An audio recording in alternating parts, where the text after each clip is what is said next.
Hello and welcome back to another assignment. So today we'll be doing a classification tree, and then in the next video we'll do regression tree. Now we'll be using German grade dataset for this assignment. So without further ado, let's see question 1. So question 1 says, for the German grade dataset, build a classification tree on class variable using other variables as the independent variables. So let's read the data first and then store it in the variable German_credit. Now first 9 columns are not factor variables. Hence, as you can see, I am excluding them. Then we can check the structure if we want, but since we have already worked on this data and have checked it earlier, so we will skip this step. After this, we will convert the class variable into factor variable. It is always recommended to convert the categorical variable to factors. So we will use as.factor command and give the argument by subsetting class from our data. And then we can directly store it in German_credit using a $sign to subset the class variable. So it will replace the type of the original class variable with factor. That is how we change the type of any variable. Then we will check the missing values. So we can simply use sapply formula along with our customized function. Well, we have done this step already in one of our previous assignments, so no explanation is required here. But these are few standard steps you do it in any data analysis. We check for missing values, then we check for outliers, we check for normality, then we understand the data using summary and structure functions, etc. So I'll not be doing all these steps in all the assignments, but this was just to show you that these steps are involved in all the data analysis. Now we already know that there is no missing value in the dataset, so we'll move to question 2. Question 2 says, build a classification tree using rpart function and then tree function. So there are two functions to build a tree. We will use both these functions one by one. So first we will load the libraries required for rpart and tree function. These are part of Prune package which is already available in R. Now we will first create tree using rpart function, and then later on we will create tree using the tree function. So first we will type the formula as we did in regression. First we have the class variable, then a tilde sign, and then a dot. Then we will give the data, and then we will use rpart.control. So this is used to control various aspects of the field. Here we are using only two arguments. First is the min split, which is the minimum number of observations that must exist in a node in order for a split to be attempted. Then second is min bucket, which is the minimum number of observations in any terminal node. Now there are various other parameters that can be controlled using rpart.control, but that is not required right now. You can explore it on internet if you want to dig deeper into it. After this, we will run it and store our tree model. Now the second tree will be created using the tree function as shown here. And we'll store it in German_tree2 variable. So German_tree is computed using rpart and German_tree2 is computed using tree command. Now going forward in the assignment, it will be referred without the mention of the method. Now moving to next question, it says use summary function to view the tree diagnostics and write a summary of the tree results. So we will first do all these steps on model from rpart function, which is German_tree, and then carry out the same on model from the tree function, which is stored in German_tree2. So let's begin with step 1, which is to check the summary.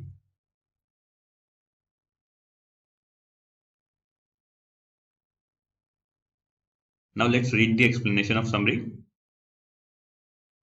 First point says, complexity parameter table is printed from the smallest tree, no splits, to largest tree, that is 8 splits.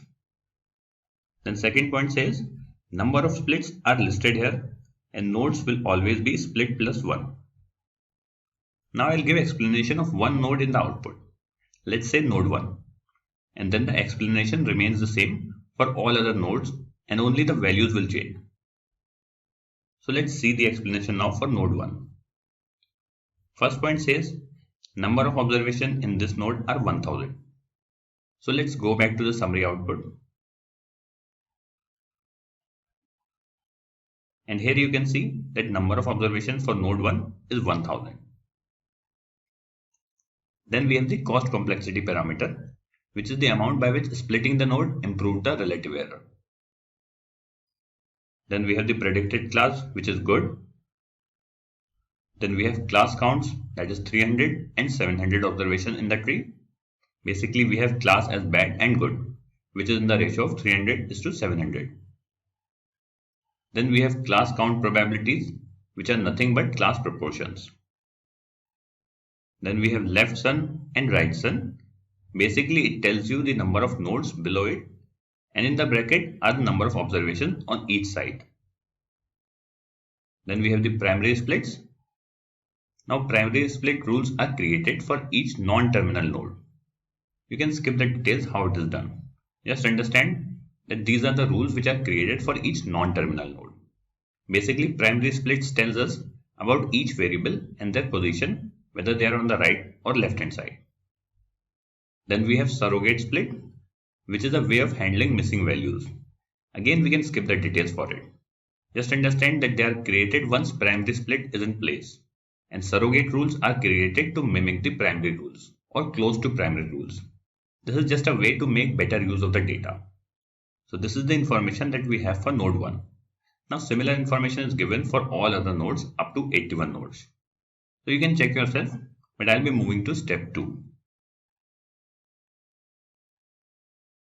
Now step 2 says, let's take a look at CP parameter table, which is the complexity parameter table, as rpart has an inbuilt CV function. So we can simply subset the CP table using $sign in the summary function. Now you can see CP table is printed on the screen. So let's understand this by reading the explanation of the output. First point says the X error is the cross-validation error. rpart has a built-in cross-validation function. Then we have relative error, which is 1 minus RMSE, which is root mean squared error. Then we have XSTD, which is basically standard deviations.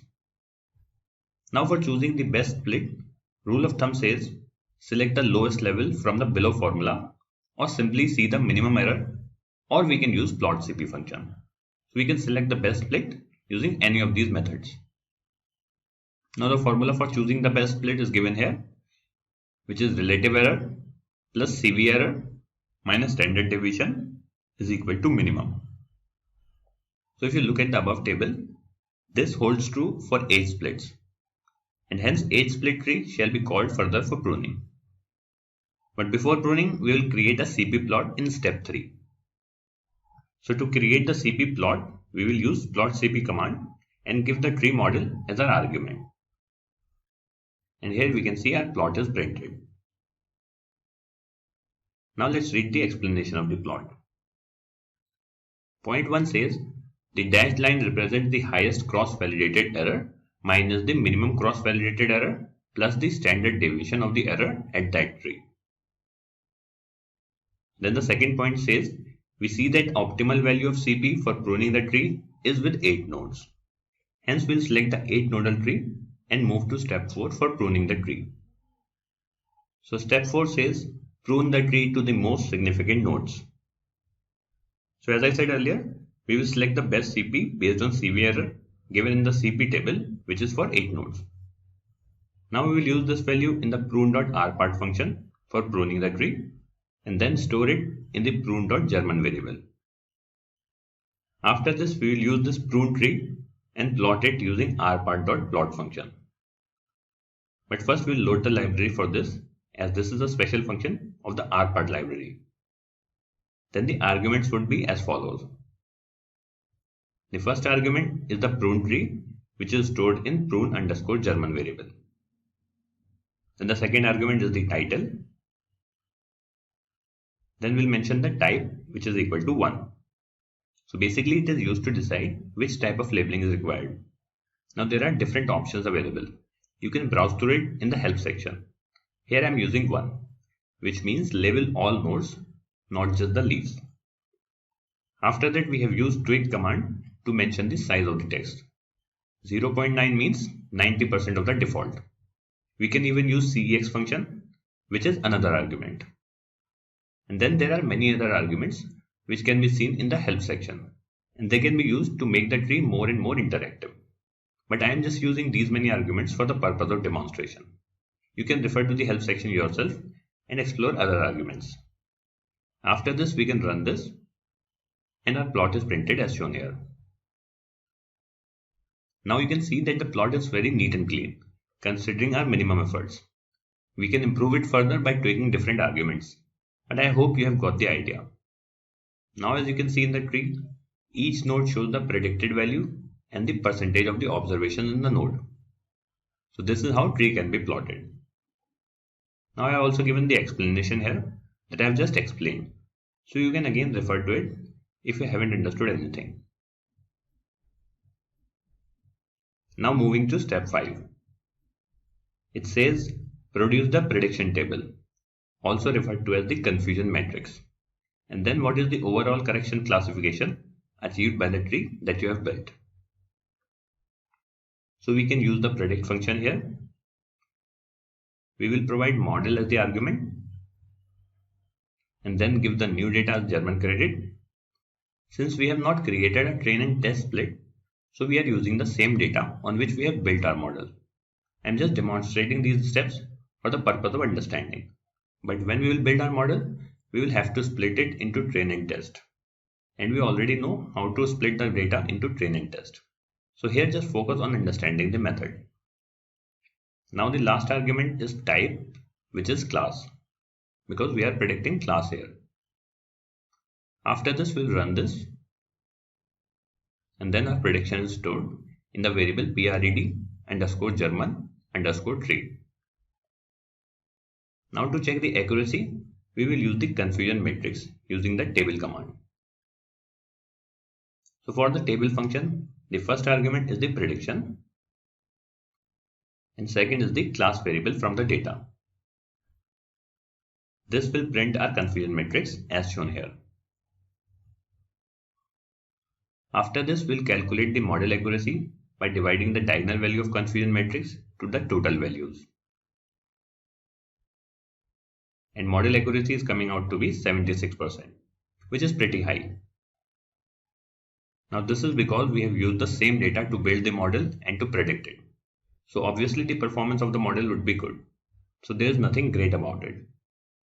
Now we will create a model using train and test split in the next section, and then we'll see how our model is performing. Also, we can calculate misclassification error rate, which is nothing but 1 minus model accuracy. Now moving to the last step, that is provide interpretation of the interactions in the node. So one advantage of using the tree is that it is very easy to find the interaction terms. Interaction in the decision tree is a natural product. Any variable in the child branch is an interaction. Now if we go back to our plot, we can see in our plot that credit history criteria in the terminal node is interacting with employment duration, but only when the employment duration is bad or less than the classifier. Similarly, property unknown, when greater than equal to 0.5, has an interaction with checking account status. Furthermore, savings account bond does not have any interaction with employment duration. This can be seen in the leaf nodes. So that is how easily we can find interaction in the tree model. Now we will perform the similar steps on the second tree model that we have created using tree function, which is stored in the variable German_tree2. So let's see how we are going to do it. So the first step here says summarize the model. We can use the summary function for this. Now if you see here, the information given in the summary is different from the summary of the model that we created using rpart function. So let's see what all is given here. We will refer to the explanation given below. First we have the formula given here. then variables that are used in tree construction, then number of terminal nodes. Terminal node is a node which has no child nodes. It is a direct representation of the complexity of the tree. Then we have residual mean deviance.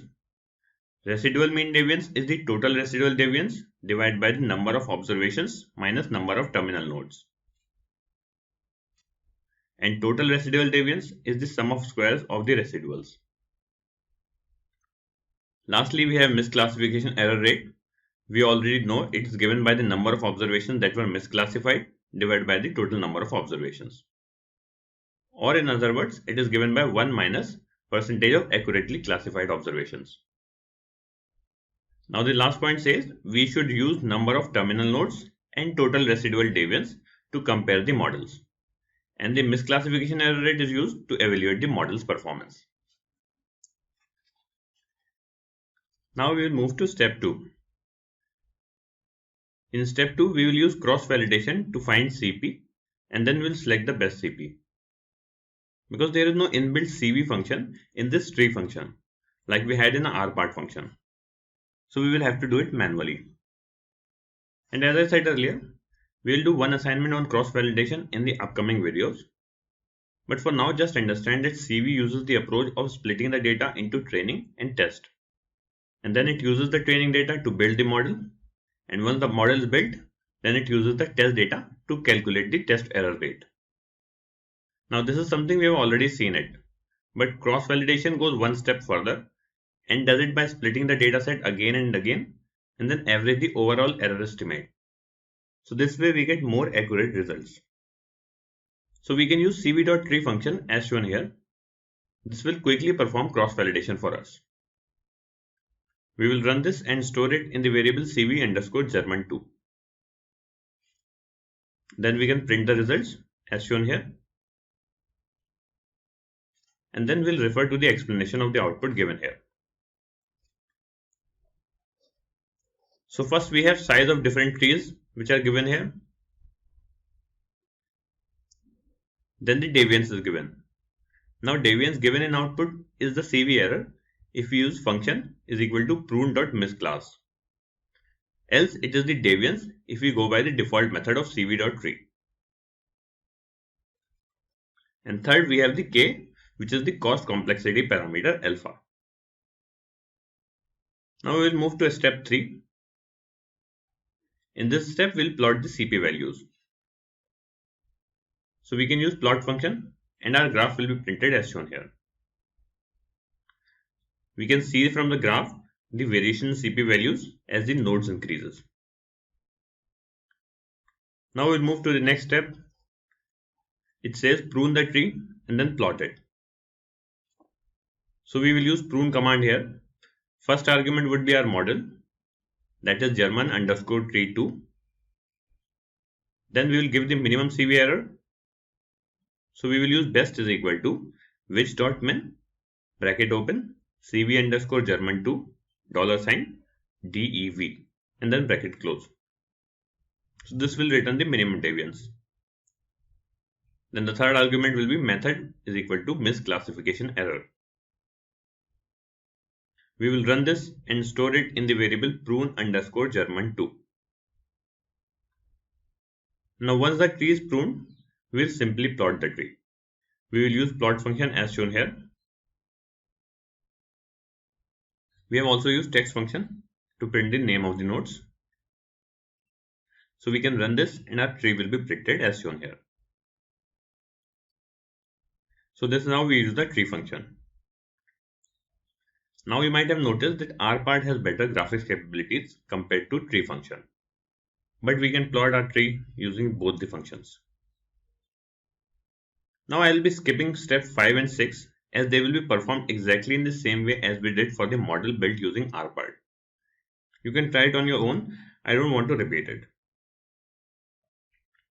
Now we can move to the next question, question 3.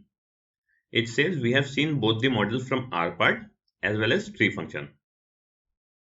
We will now split the sample into train and test, build a tree on the training set, and then predict the test data.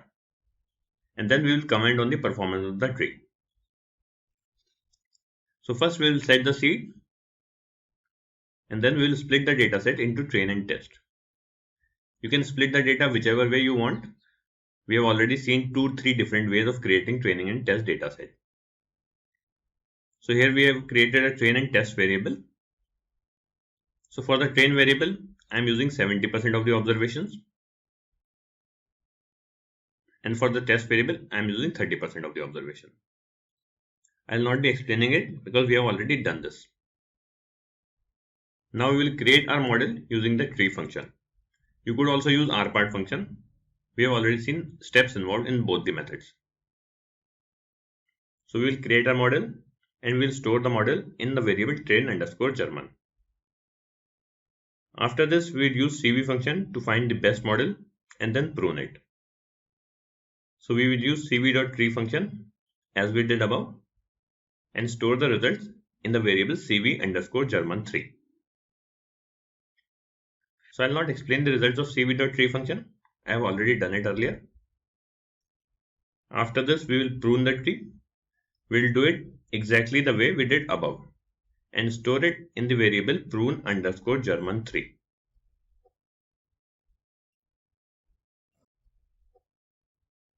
Now in the next step, we will first make the prediction using the training dataset and then check the misclassification error, and then we will predict using the test dataset.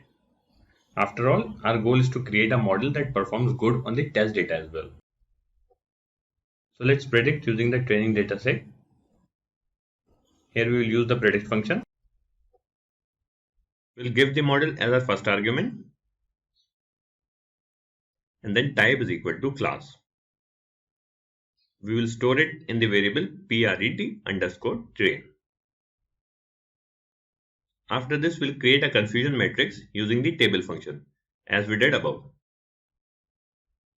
First argument is the predicted values and second argument is the class variable of our training data that we can subset using the $sign. So we can run this and we'll store our confusion matrix in the variable cf_train. After this, we can print our confusion matrix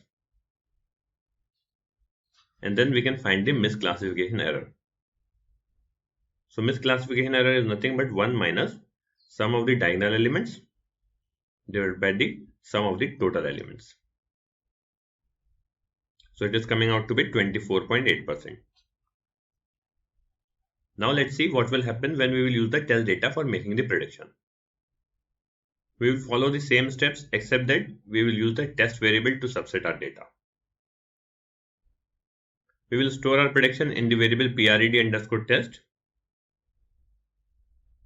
After that, we will create the confusion matrix as shown here. Then we will print the confusion matrix. And then we will calculate the misclassification error rate. Now our misclassification error rate is coming out to be 29%, which is a slight increase from our training error. It means the model is working pretty well. It says the misclassification error in training and test are close by, and hence the model is classifying the data to a good extent and can be considered a good model.